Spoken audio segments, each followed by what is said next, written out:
The roar of motorcycles echoed through the small gas station parking lot like thunder rolling across an open field.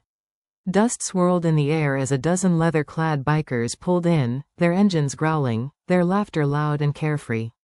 But amidst the noise and grit, a quiet teenage girl stood by the vending machine, clutching a bottle of water and an old, oversized leather jacket.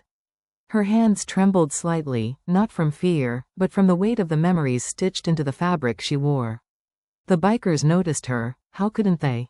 She looked so out of place. 16, maybe 17, her jeans too long, her sneakers scuffed, her face shadowed beneath the brim of a faded cap. One of the men, a tall guy with tattoos crawling up his neck, nudged his buddy and smirked. "Hey, check out the kid's jacket," he said, his voice loud enough for her to hear. The others turned, chuckling as they spotted the old, cracked leather. It was covered in patches, some frayed, some barely hanging on. "What's this?" another biker sneered. "Thinks she's one of us?" The girl froze. Her heart thudded. She hadn't expected this, not today, not here. She bit her lip, trying to hide the sting in her eyes. The biggest of the group, a man with a thick beard and mirrored sunglasses, stepped closer. "Sweetheart, that jacket's seen better days. You know what those patches even mean?" Her voice was small but steady. "Yes, every single one." The laughter rippled through them like wildfire. One of them mimicked her, another whistled mockingly. But then, just as their laughter reached its peak, the bearded man's gaze caught on one particular patch on her right shoulder. His grin slowly faded. It was a military biker club insignia, Iron Wolves, fallen but never forgotten. The patch wasn't just any design. It carried a name embroidered underneath, Sergeant Daniel Cole. The bearded man's face went pale. His laughter died instantly. The others noticed his silence and turned to look. One by one, their smiles disappeared as they realized what the patch represented. The girl saw their change and lifted her chin. "That was my dad's jacket," she said quietly. "He was an Iron Wolf. He died in Afghanistan 2 years ago. He always said this jacket kept him safe. I wear it to feel like he's still watching over me." The parking lot fell silent. Even the engines seemed to stop rumbling. Her name was Emily Cole, and that moment marked the first time in years anyone had listened to her story. After her father's death, everything had fallen apart. Her mom worked double shifts at a diner, barely sleeping. Emily struggled at school, constantly reminded that her dad was gone. The jacket was her comfort, his scent still faint on the collar, his warmth sewn into every thread. But most people didn't understand. To them, it was just old leather. To her, it was home.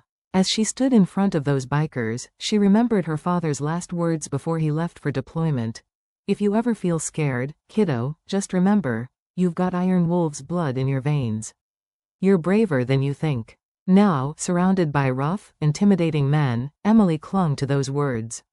The bearded man took off his sunglasses slowly. His eyes were glassy, heavy with something that looked like guilt, or maybe respect.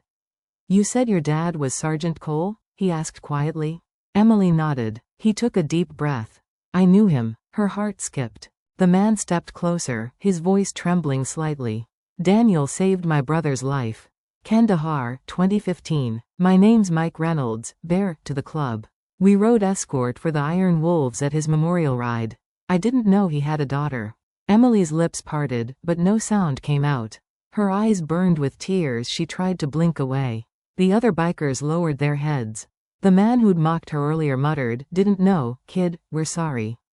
Bear looked at her jacket again, then back at her. "You said you wear it to feel close to him?" She nodded. He smiled softly. "Then you keep wearing it. Proudly. That patch right there means family. And family doesn't laugh at family." Over the next few minutes, something changed. The bikers invited her to sit with them under the shade of the awning. They shared stories about her father, how he'd ride for miles to deliver supplies, how he'd crack terrible jokes to ease tension before a mission.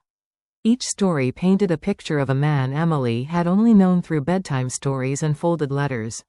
One of them pulled out a small box from his saddlebag. Inside was an old Iron Wolf's coin, engraved with the words, "Ride with honor. Live for those who can't." Bear placed it in Emily's hand. "He'd have wanted you to have this." Tears rolled freely down her cheeks now, but she smiled. "Thank you," she whispered. Tell you what, Bear said, his tone lighter now. Next weekend, we're doing a charity ride for fallen vets' families. You come with us. You'll ride in your dad's honor. Deal? Emily hesitated. I don't have a bike.